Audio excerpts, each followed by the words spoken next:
So, hello everyone. I have a late night Bible study that I thought I'd do tonight since I love to do Bible study.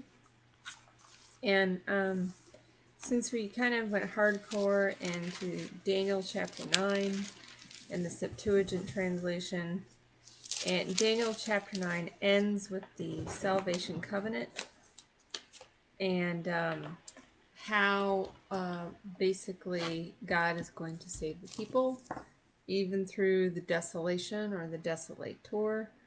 And then in Daniel chapter 10, the timeline switches from the third year of Cyrus, king of Persia. Now, the third year of Cyrus would be the 70th year from the first 2 years. Let's just look back at Daniel chapter 9. Now, the first year was Darius, the son of Ahasuerus. So he ruled 2 years over Babylon, where the children of Israel were. And in the third year, Cyrus ruled. So, just curious what the Septuagint has to say. Timing and dating is better in the Septuagint. So, you can look at Daniel here and see what it says. In the first year of Cyrus, king of Persia. So we have the first year in the Septuagint and the third year in the King James. Well, actually what it is both. Because even though Darius the Mede ruled over Babylon for those 2 years, Cyrus was still the king over. So it technically was the first year Cyrus ruled over Babylon solely. So that means we are at this point 72 years from the time that the king of Babylon took over Jerusalem. We're at the 72-year mark. So a thing was revealed unto Daniel, whose name was called Belteshazzar, and the thing was true. In the Septuagint, it says, so it's called by the name Belteshazzar. And the thing was true, but the time appointed was long. So James Campbell says, hi. So, hi, James. The time appointed, see, God has appointed time using the sun and the moon as his markers. They mark, the sun marks time ultimately, but the moon, when the sun and the moon come together in their cycles on the same day of the solar year, that is a solar lunar like matchup, and that appoints the date. And so we have the solar solstice and we have the lunar solstice, and the moon reaches a solstice every single month. But what's interesting about the moon is it reaches a solstice point, like swings back and forth every single month. But over a period of 19 years, you have extremes. So it reaches extreme solstice points every 19 years, either the farthest out or the shortest distance of solstice swinging. So in this last 19 years, it's from 2005 to 2025 would be the lunar solstice extremities. So these periods of celestial orbits are giving us appointed times. And so the thing was true, but the time appointed was long. So if you followed along in my last lecture where we talked about Daniel 9:27, the time appointed was long. He gave us, in the Septuagint, he gave us 7 periods of 70. So 70 appointed times. So an appointed time is 70 weeks in this context. So Daniel, back here in Daniel, it had been 70 years since the king of Babylon took over. And then now here we have Cyrus, so it's about 72, 73 years. So it's been a long time for Daniel. He's got to be pretty old, like at least 70, but he's probably 80 or even 90 years old. Because if he was 20 when he was taken captive, that would put him around 80 or 90. So, and he understood the thing. Many people say at the end of the book of Daniel, he doesn't understand, but he understood this thing and had understanding of the vision. In those days, I, Daniel, was mourning 3 full weeks. So, in this book of Daniel, we are told that Satan has a times and a half a time, which is commonly understood to be 360 days, according to Daniel's days. That is interpreted and defined according to this book of Daniel. But we are also told that this time period of Satan or Antichrist is also shortened in Matthew 24, 21, and 22, that only his time was shortened. Not the appointed time, just the time of Satan or Antichrist.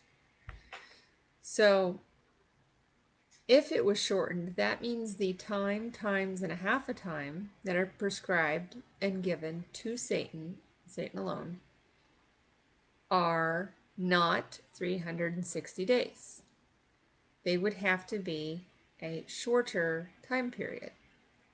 So it's very interesting that right after we're given that grand vision in Daniel 9:27, verse 10 opens up with the phrase, "But the time appointed was long, and he understood the thing and had understanding of the vision." So is it referring back to Daniel chapter 9? I think it could be that he actually understood the vision, because the timeline says this is the 3rd year of Cyrus. In chapter 9, it was I've got to turn back one page. It was the 1st year of Darius. So we're coming up on that 70 years. So basically Daniel's saying, I understood the 70 years. And in those days, I, Daniel, was mourning 3 full weeks. Okay, 3 full weeks is 21 days. Now, in the 24th day of the 1st month, as I was by the side of the great river, which is Hiddekel. Okay, so now we are given a date in the book of Daniel, the 24th day. So this would be so the 24th day of the 1st month, it's going to be about April 12th. Okay, somewhere around April 12th, if you follow the Hebrew solar calendar. This is really easy to figure out. You just count 24 days from March 20th. I did it in my head, so if I did it wrong, go easy on me. It's in there somewhere. April 12th to 13th would bring you to this day.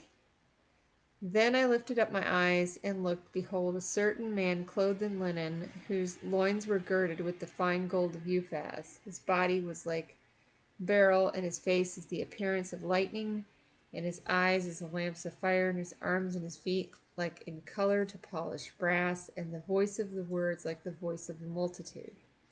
And I, Daniel, alone saw the vision, for the men that were with me saw not the vision, but a great quaking fell upon them, so that they fled to hide themselves. Therefore I was left alone, and saw this great vision, and there remained no strength in me, for my comeliness was turned in me into corruption, and I retained no strength. Yet I heard the voice of his words, and when I heard the voice of his words, then was I in a deep sleep on my face toward the ground. And behold, a hand touched me, which set me upon my knees and upon the palms of my hands. And he said unto me, O Daniel, a man greatly beloved, Understand the words that I speak unto thee, and stand upright, for unto thee I am now sent. And when he had spoken this word unto me, I stood trembling. Then said he unto me, Fear not, Daniel, for from the first day that thou didst set thine heart to understand. What day was that? It'd have to be the third day of the first month, like March 22nd, third day of the first month, if you count back. And to chasten thyself before thy God. Thy words were heard, and I am come for thy words. So he's defining this time period of 21 days, clearly defining it as a time that God is coming for his words. So I want to read in the Septuagint for a second. And look, a hand came forward to me and raised me up on my knees and the soles of my feet. And he said to me, Daniel, a man who has received mercy, you are to understand the decrees that I am declaring to you. Now stand in your place, for I am sent to you. And as he spoke with me concerning the oracle, I stood trembling, and he said to me, Do not be afraid, Daniel, for from the first day that you set your face to examine and to understand, to make yourself low before your God, your petition was heard, and I have come because of your petition. For that 21-day petition, he came for that time period. That time is Daniel's time. Now the commander of the king of Persia opposed me for 21 days. And look, Michael, one of the commanders of the first order, came to help me, and I left him there with the commander of the king of Persia. And he said to me, I have come to show you what will come upon your people during the last days, for there is still time for days. So that's verse 14. So I want to read that also in the King James. Now I am come to make thee understand what shall befall thy people in the latter days, for yet the vision is for many days. So in the Septuagint it says, for there is still time for days. So you have this 21 days marked off as a time for Daniel that the angel was counting, that he says, I have come for your petition that you set forth during that time. So my question is, if time and times and half a time was originally 360 days according to Daniel's prophecies, and then it was shortened, so that means the word time was shortened from 360 days to something shorter. So if this time period that Daniel was in mourning is what the angel came to give him to understand the vision, then 21 days could be the new definition for the word time. So in the formula, if you plug that in, you've got 21 plus 42, which gives you 63, plus half of that, which gives you 73 and a half. So if you use this time period that he was in mourning, 3 weeks, as the new definition for the word time, that gives you 2.5 months for a time times and a half a time. That would be time is 21 days, times is 42 days, and half a time is 10.3. So that would give you 73 and a half days. And so that is the time that Satan has, plus the 3.5 days. That would give you exactly 77 days that Satan has, or 76 and a half. So if you add 3.5 to 73.5, that's 77. So making the end of it the 77th day, probably in the evening. So that lines up perfectly with some of the other calculations I've made. 2.5 months being a time times and a half a time, and being shortened to this 21 days that was given to Daniel. That's what the angel came for. He said, I came because of this 21 days. That's why I came to you. The petition that you had during the 21 days is why I came to you. Came to you for your words during that time. So, to close this out, and behold, one like the similitude of the sons of men touched my lips.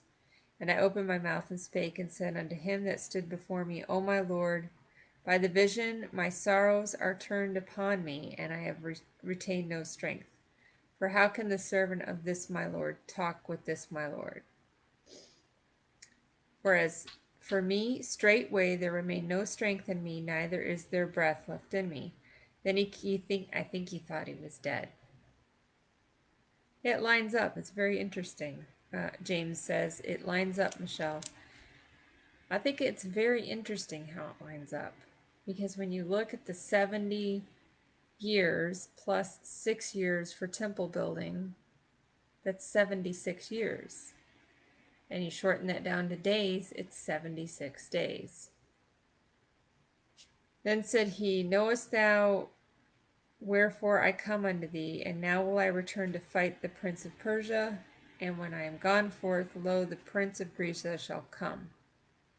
And I will show thee that which is noted in the scripture of truth. There is none that holdeth with me in these things, but Michael your prince. So I'm just noticing something, that we kind of have a timeline here. So he's saying there's 2.5 months where the Prince of Persia is being held back. And then when he returns, he's going to fight with the Prince of Persia. So we also have the war in heaven. And Michael, your prince, as is stated in verse 21, is the one that throws him from heaven. So I kind of see the 2.5 months here. The first 2.5 being the war in heaven, and the last of the 2.5 being the war on earth. You have the 5th trump, which is blown in Numbers chapter 10 as the war in heaven.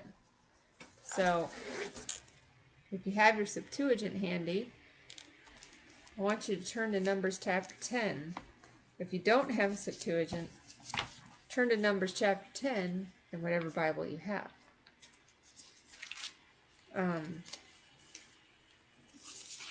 Numbers chapter 10 talks about those trumpets. So, the Lord spoke unto Moses, saying, Make for yourself 2 trumpets of beaten silver, which shape for yourself, and they will be for you to call together the assembly and to move out the encampments. That's what the purpose of the trumps are. And then, once you got them all called together, then you can go to war. And you will signal by them and bring together all the community at the door of the tent of the testimony. And then in verse 4, Numbers chapter 10. But when by one sound they signal, then all the rulers, the leaders of Israel, will come to you, and you will sound the trumpet as a signal. And the encampments, those encamping on the east, will break camp. So that's one trumpet. Verse 6, and you will sound the trumpet as a signal a second time. And the encampment, those who are camping to the south, will break camp. And you will sound the trumpet as a signal a third time. This is only in the Septuagint, by the way. It's cut out of the King James. So you're only getting 2 trumps. But there have to be 4, because there's 4 directions that they're camped in. So this makes total sense. And the encampments, those who are encamping toward the sea will break camp. And you will sound the trumpet as a signal a fourth time. And the encampment, those who are encamping toward the north will break camp. When they break camp, they will sound the trumpet as a signal. And whenever you gather the assembly, you will sound the trumpet, but not as a signal of alarm. So these first four trumpets were specifically designed to gather the camps in all four directions.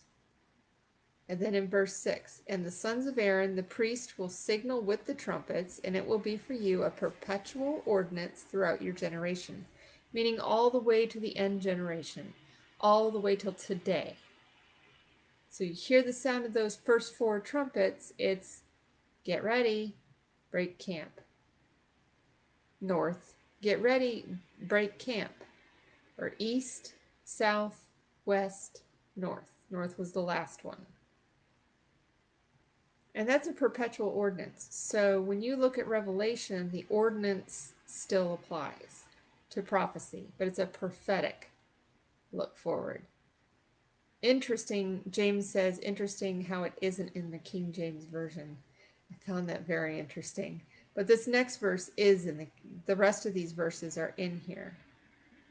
So when you look at verse 9, and when you go forth to war in your land, okay, you can't go to war if you haven't broke camp. You have to break camp first. So those four camps, the four trumpets have to be blown first. And then once everybody's all broken and come to the center to get ready, then you can blow the fifth. You can't blow the fifth until you blow the first four. It's got to be in the right order. So verse 9, and when you go forth to war in your land against your enemies who oppose you, and you sound an alarm with the trumpets, then you will be remembered before the Lord, and you will be delivered from your enemies. We have an enemy coming. We have an enemy that is from hell, supernatural army that are locked up. They would be here right now if they could be, but they can't be here. So as watchmen, if we want to be delivered from these enemies, and as watchmen, we have to publish the word of the Lord and blow the trumpet and warn the people this army is coming from the depths of hell.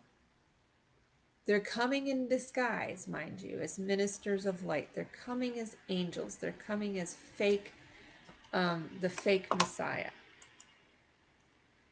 But they are definitely your enemy. And if you want to know what you should be doing, the scriptures say, if you want to be delivered from your enemies, what do we have to do? It says, sound an alarm with the trumpets. So that's what the prophecy of Revelation is based upon. You have those 7 trumpets, and the last 3 are war trumpets. Why? Because the first 4 are gather. Gather, gather, gather, warn, warn, warn. And then the last 3, war in heaven, war on earth, war to end all wars. God's war. And then what does it say? And in the days of your joyous celebration and your feast and your new moons, you will sound the trumpets over your whole burnt offerings. I like that word whole, because when they did that offering on December 11th, they ripped the lamb apart and only had a piece of it and threw it on the fire. So disrespectful to Christ's sacrifice, who is the whole burnt offering, the whole Lamb of God. Over your sacrifices of well-being, and it will be for you an occasion of remembrance before your God. I am the Lord your God. And then the next verse talks about how they broke camp.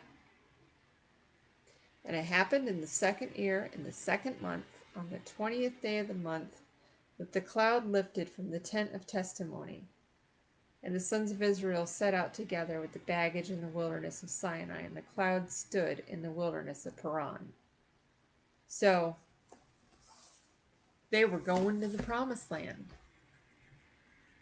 And they had this perpetual generation of the trumps given to occur exactly in this order. So we also in Revelation have the same layover. So now in the book of Jeremiah, we are also given, if you go to Jeremiah chapter 4, we are given a command to publish the word of the Lord to all of Judah. It says in Jeremiah 4 verse 5,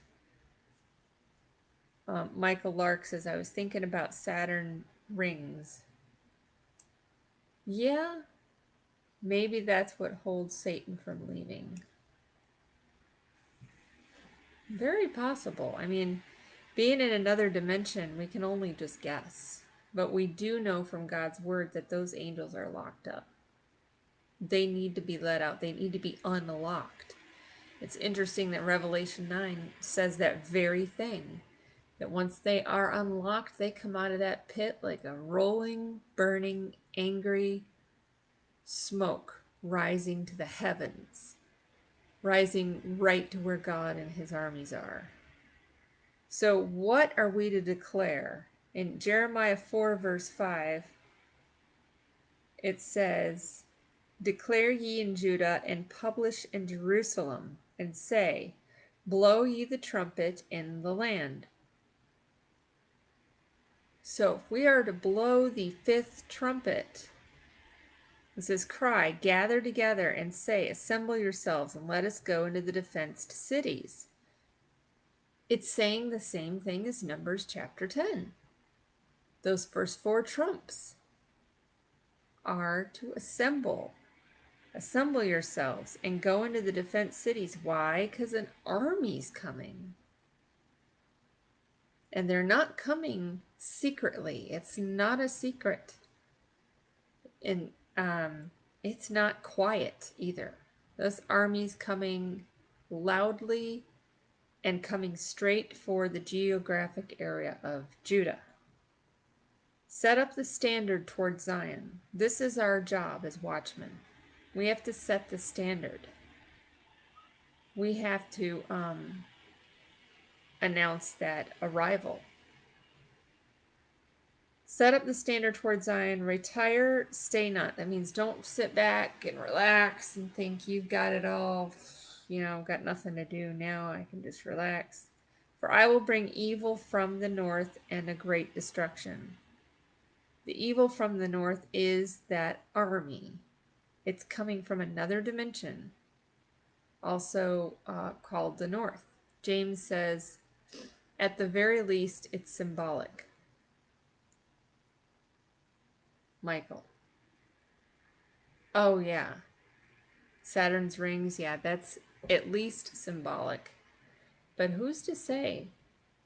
I mean, in another dimension, we really don't know where that army is. But we're actually told in Jeremiah chapter 6 where it is. It's, I think if I can remember, Jeremiah chapter 6, where does it say, prepare ye war against her? Jeremiah 6:4, prepare you war against her. Arise, and let us go up at noon. Woe unto us, for the day goeth away, for the shadows of the evening are stretched out. So first they say they're going to go at noon. But then they don't go to the shadows stretched out, because they waste half of their time rushing heaven. But it says here that they come from the sides of the earth. Let's see if I can remember what verse that is in. There it is. Chapter 6, verse 22. Behold, a people cometh from the north country. and a great nation shall be raised from the sides of the earth. The sides of the earth are the same as the pits of hell. So it's not technically, it's not earth. It's an idiom for a great distance, according to Bullinger. And they shall lay hold on bow and spear. They are not secretive, and they are not cloaked. They are cruel, and they have no mercy. Their voice roareth like the sea. They're not going to be secretive. They're not here to make a peace treaty for 7 years. They're here to desolate the salvation covenant, which is they're saying that they are angels and that Satan is Christ. And they ride upon horses set in array as men for war. They're not coming for peace. Woe unto those that are upon the earth, for the devil and his angels shall be cast down unto you. Against thee, O daughter of Zion, we have heard the fame thereof, our hands wax feeble. Anguish hath taken hold of us, and pain as a woman in travail. So this is the message that the watchman is to give. Now in Jeremiah, I know I'm kind of skipping around, but it says in Jeremiah, where does it say the prophets shall wonder? Jeremiah 4? Yeah. Jeremiah 4:9. Think about this. There's a lot of prophets out there, and they got a lot of ideas and how all of this is going to play out. And they teach that there's going to be a 7-year peace treaty based on Daniel 9:27. Mind you, the word is not treaty. It was never used as a treaty. It doesn't mean treaty. They're changing Daniel 9:27 so it fits this narrative that's been given by the Jesuit priest Ribera in like the Middle Ages. They were combating the Reformation or something, and so this priest Ribera, a Jesuit priest, decided that he was going to make up this 7-year theory. So he changed the word, which says covenant and means salvation covenant, berith in Hebrew. It's not a peace treaty. There was never a peace treaty. These guys aren't coming to make a peace treaty.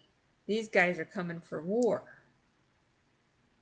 Now, granted, they're going to unite the world in a false peace under Satan, but that's actually war disguised as peace. It's not a 7-year peace treaty. And they're taking the salvation covenant of Jesus Christ and they're desolating it. They're in a sense destroying it because people are getting saved from the wrong Messiah. So they're desolating the covenant. The covenant is the subject of Daniel 9:27. So you go back to Jeremiah 4:9, it says, It shall come to pass at that day, saith the Lord, the heart of the king shall perish, the heart of the princes, and the priests shall be astonished, and the prophets shall wonder. So all the prophets that have been saying there's 7 years, preceded by a peace treaty, and they have all these people set up for 7 years of torture, murder, and mayhem with no Holy Spirit on the earth. And they've set up this false 7-year theory that is incorrect.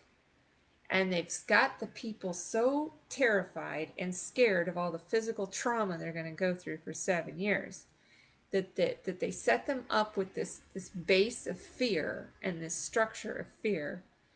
And then they tell them they can be raptured out before. You don't think Satan's going to use that when he gets here? You better believe that's going to be his word of the Lord.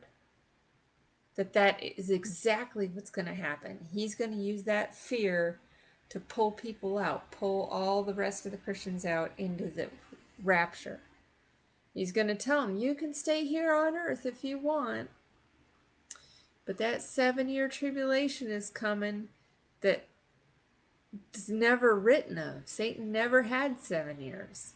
He had a time, times and a half a time. How long was that originally? 3.5. 3.5 years. He wasn't ever given 7 years. It was not written. They make it up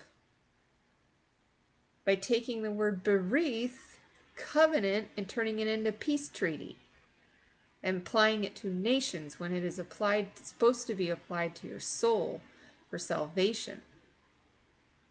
So we got to publish the word. We got to talk about what this trump is, this fifth trump is coming. And tell Judah, because it says here in verse 5, declare ye in Judah and publish in Jerusalem, and say, blow you the trumpet. It tells us exactly what we are to say. Gather together and say, assemble yourselves, and let us go into the defenced cities. Why?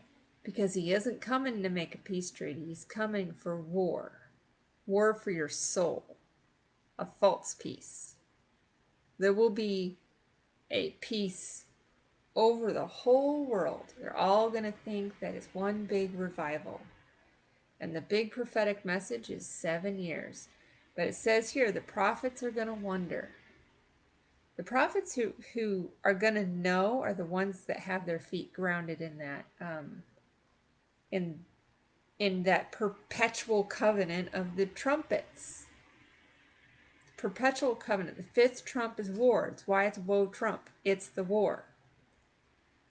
It's not the woe of the fifth trump. It is the war. It is the woe trump is the woe. The trump itself. And that's what we are to publish. That's what we are to declare because they're coming. And they're coming loudly. They're coming shouting.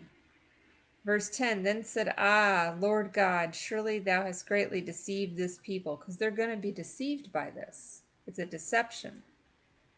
And Jerusalem saying, you shall have peace, whereas the sword reacheth unto the soul. So that's that peace they're going to declare.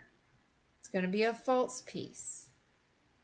And it is not going to be a 7-year peace treaty of nations. It's going to be a false peace given out to the world that their Messiah is here and that they can just relax. And that's what we are to preach. That's what we are to publish. That's what we are to declare, that the deception is coming. At that time shall it be said to this people and to Jerusalem, a dry wind to the high places in the wilderness, toward the daughter of my people, not to fan, not to cleanse, even a full wind from those places shall come unto me. Now also will I give sentence against them. Behold, he shall come up, speaking directly of this locust army and Satan. He shall come up as clouds. Are clouds secretive? Do clouds hide? No, they're visible. And when you shall see the abomination of desolation stand in the holy place where he ought not, let him who readeth understand. He shall come up as clouds, and his chariot shall be as whirlwinds. Are whirlwinds quiet? Are whirlwinds secretive? No, they're not. It's not a secret entrance. His horses are swifter than eagles. Woe unto us, for we are spoiled. O Jerusalem, wash thine heart from wickedness, that thou mayest be saved. How long shall vain thoughts lodge within thee? For a voice from Dan, and publish affliction from Mount Ephraim. Make ye mention to the nations. Behold, from a far country, and give out their voice against the cities of Judah. So the nations are going to find out the same time the rest of us are going to find out. When this army arrives, we're going to publish it to the entire earth. And, well, we're going to publish it before they get here. But when they get here, the nations are going to find out because they're going to see it with their own eyes. It's going to be visible, a visible arrival. Thy way and thy doings have procured these things unto thee. This is the wickedness because it is bitter, because it reacheth unto thine heart. So God is not deceiving them. They're deceived because they're wicked. And Jeremiah cries, my bowels, I am pained at my very heart. My heart maketh a noise in me. I cannot hold my peace, because thou hast heard, O my soul, the sound of the trumpet, the alarm of war. There's your war trump. We have the warning trump in verse 5, and we have the war trump in verse 19. The trumps declare war. The 5th, the 6th, and the 7th. They're war trumps. That's why they're woe trumps. James says it will look good, sound good, and feel good. Global utopia, euphonic deception. Yep, because they're wicked and they're rebellious. And it reacheth unto the heart. And this pains the prophet. In verse 20, it says, destruction upon destruction is cried, for the whole land is spoiled. Suddenly are my tents spoiled and my curtains in a moment. Not over a long, dragged out period of time. Suddenly and in a moment. It's repeated in 2 separate phrases so that you understand that this alarm of war happens exactly at the trump. It's not the woe of the 5th trump. It is the woe, the alarm of war for heaven in the 5th trump and for earth in the 6th trump. So this, when it's on the earth, destruction upon destruction is cried, the whole land. So when you see the word land, you know that it's the 6th trump. It's woe unto those that are on the earth, for the devil is cast down unto you, devil and his angels. So verse 21, how long shall I see the standard and hear the sound of the trumpet? Well, if you studied Daniel and you studied that 21 days and you know it's a time times and a half a time, that time being shortened, it could be 73 and a half days plus 3.5 for the 2 witnesses. 76 days, almost exactly.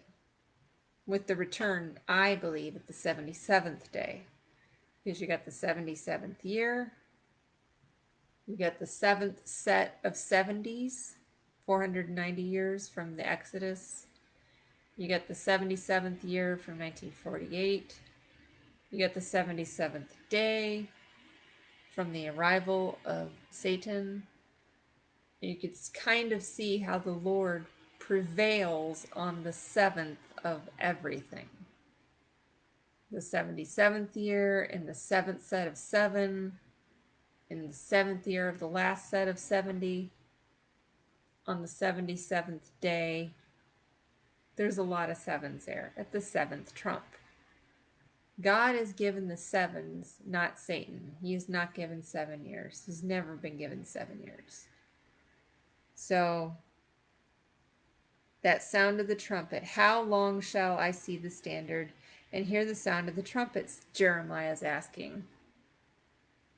Well, the answer is given to Daniel. Remember, Daniel said, I understood Jeremiah's 70 years. In the beginning of Daniel chapter 9, he says, and I understood the 70 years of Jeremiah. Remember, each year is for a day. So we have the 70 years plus Cyrus's 6 years, 76 years. So if each year is for a day, we also have 76 days, which happens to be 2.5 months. I beheld, okay, so you have the earth, and lo, it was without form, and I'm quoting the Old Testament, Genesis now. So it's quoting the destruction here, but it's giving you the depth of destruction, of desolation. It's spiritual. So it's not physical. And for thus hath the Lord said, the whole land shall be desolate. That's verse 27 in Jeremiah. Yet will I not make a full end. For this shall the earth mourn, and the heavens shall be black, because I have spoken it, and I have purposed it. And I will not repent, neither will I turn back from it. The whole city shall flee for the noise of the horsemen and the bowmen. So when they arrive, just as Jesus told us, you're going to see them. Horsemen, bowmen, army, war trump. And the whole city shall flee for the noise. They shall go into the thickets and climb upon the rocks. Every city shall be forsaken, and not a man dwell therein. And when thou art spoiled, what wilt thou do? Though thou clothest thyself with crimson. Okay, so here is where they're deceived. They think they are elect. They think they are going to be raptured. Though thou deckest thee with ornaments of gold, they're completely clueless. Just like James said, it's going to look good, sound good, utopia, euphoria, dressed in crimson and gold, though thou rentest thy face with painting. In vain shalt thou make thyself fair, putting makeup on like a woman does when she wants to look beautiful. Thy lovers will despise thee. They will seek thy life. It's a spiritual life. God isn't going to let Satan hunt you down physically to hurt you and torture you and murder you. That's not what this is saying. This is a spiritual deception. You can see it because it said way back over in verse, where does it say, thou deceivest them?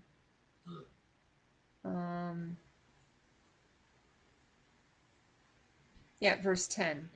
Thou hast greatly deceived this people. They're going to be greatly deceived. Hi, Scott. For I have heard a voice as of a great woman in travail. So all these mighty men that think they're so great and so strong, and they understand all the prophecies, and they have the 7 years down and diagrammed and marked with the beginning of the peace treaty. They're going to be like women. And the women and children and the good men are going to be like men. And the anguish as of her that bringeth forth her first child. Oh boy, is that fun. 12 hours of labor. My daughter's watching. I love you, honey. You're the best. 12 hours of labor with no painkiller. That feels like an eternity. I don't know. Feels like a truck's backing up on your stomach for 12 hours with no sleep and no relief. Yeah. That's just not fun. The voice of the daughter of Zion. So all those people that are worshiping Antichrist are literally pictured as a woman. And all of God's elect are also pictured as a woman. So we're all essentially women together when the Lord comes. You're either going to be the travailing woman in labor, caught, pregnant, nursing a baby, or you're going to be the virgin that bewaileth herself and spreadeth her hands, saying, woe is me now, for my soul is wearied because of murderers, spiritual murderers. So I'm going to read the comment over here that Scott posted. It's kind of a long comment. I'll find the top. Okay, Scott says, great study. Here's a thought. Where exactly is the geographical region of Judah today? Well, I would say it's Israel, because Mount Zion is over there. Well, as PM has said many times, Judah is Germany. Now, those are the people, but the geographical is Israel. That's that fruitless fig tree. Jesus said, watch out for the fig tree that comes along, and you'll know summer is nigh when you see that tree, that fig tree. Therefore, he says the geographical location of Judah today, yeah, the geographical location of the seed line of the Judah people is Germany, and I believe Norway, because you got Zerah. There were two sons of Judah. There was Zerah and Pharez. Pharez stayed for the Exodus and went on to have his sons. Zerah was scattered before the Exodus. They were scattered all over the earth in ships. And they went up to Norway. And he had 5 sons. And those 5 sons are the foundation for the legend of the Golden Fleece, of Odysseus, and the I forgot what the Golden Fleece legend was. And Odysseus is a legend that actually tells how they sailed up to Norway and how to sail up to Norway. So yeah, the true seed line of Judah is actually the Norwegians and the Germans, I believe. That's according to my research. Okay, so therefore the geographical location today is Germany. Now consider this also. The temple of Zeus was taken from the ancient city of Pergamus more than a century ago. It was set up in Berlin, the very heart of Germany, the very heart of Judah. So why is that so interesting? Well, the throne of Satan is mentioned in the book of Revelation as having been in Pergamus. This means that undoubtedly Satan was playing the role of God long ago, calling himself Zeus. The staff of Zeus was also preserved and can be viewed to this day. Serpents winding around a vertical pole, forming the symbol of life, the symbol of the DNA helix. The staff was Satan's staff. Satan sat on the throne in ancient Pergamus, which is in Turkey. From that point, he ruled the world. He was king of the world, and he no doubt will return to that throne when he gets booted to earth. That throne is coincidentally enough located in the very heart of Judah. Coincidence? I think not. Most Christians do not know that Satan literally walked this earth up until Christ's arrival in the flesh. That means that Satan was imprisoned in heaven about 2,000 years ago before Christ imprisoned Satan. Satan walked this earth and pretended to be God in whatever region he chose to live in. For those thousands of years, Satan and his cohorts pretended to be our creators and our saviors. Not unlike perverse humans in many ways, those terrible angels, cross-dressers, sociopaths, and psychopaths, many of these horrible cohorts locked up into the middle of this earth in a place the Bible calls Tartarus. Yep, 2 Peter 2:4. They're there. Also, Jeremiah 6:22. It's called the sides of the earth. Why is it important for Christians to know where the evil angels were sent? Because to cast out demons, one cannot be an ignorant fool. You have to know where to send them to. Yep, that's true. And Michael says he had a kidney stone. Oh, I'm sorry. That's that. Oh, maybe you said that because it's similar to birth. For 12 hours. I don't know. I mean, I've never had a kidney stone, but I have had a child, or 2 or 3 or 4. I came up with Judah also being in Scotland. Am I off, Michelle? That's what James says. I think that Judah. I think that Judah built Stonehenge. To be honest with you, and if you've ever read Barry Fell's books, America BC and Saga America and Bronze Age America, the Vikings had 5 sons, same as Zerah. Zerah had 5 sons. The Vikings had 5 gods. One of them was Thor. One of the sons of Zerah was Ethan, also known as Thanor, or Thor for short. And also, there was a Viking god called Loki. And in Hebrew, one of the sons of Zerah is Calcol. So if you say that backwards, it's Loki, or very similar. Sounds similar to me. I think there's Dardaran or something. the other names. Anyway, there's 5 sons and there's 5 Viking gods. And if you look in Canada, and it's not St. Petersburg, something like Petersburg or something, there's this giant rock where all these Viking carvings are. Yeah, they were traveling the earth. They had a lot of wisdom. Solomon was smarter than these men, which means these men were very smart. So they were given that wisdom of the tribe of, the tribes of Israel were given that wisdom from God. So I think they took it a little too far to their heads and created gods. So as far as Satan goes, he is locked up. Now, if you've ever read the Septuagint, Daniel chapter 4,